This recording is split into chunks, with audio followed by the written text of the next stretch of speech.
तर काल मला दक्षूचं जावळ घेऊन देवीला जायचं होतं आणि सोबतच 5 मुलींना पण जेव घालायचं होतं। त्यासाठी ते भरभर मी स्वयंपाकाची तयारी करत होते।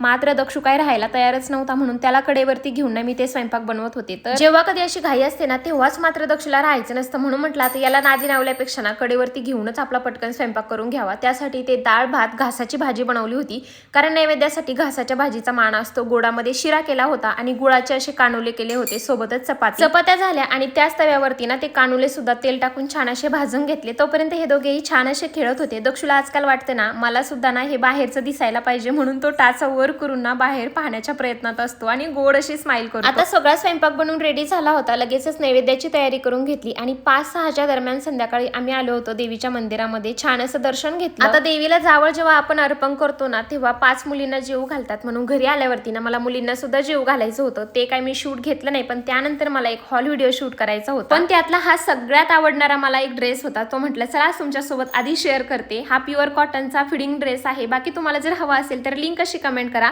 किंवा मी स्क्रीनवरती प्रोडक्ट टॅग केला आहे। चला भेटू नेक्स्ट व्हिडिओमध्ये, बाय।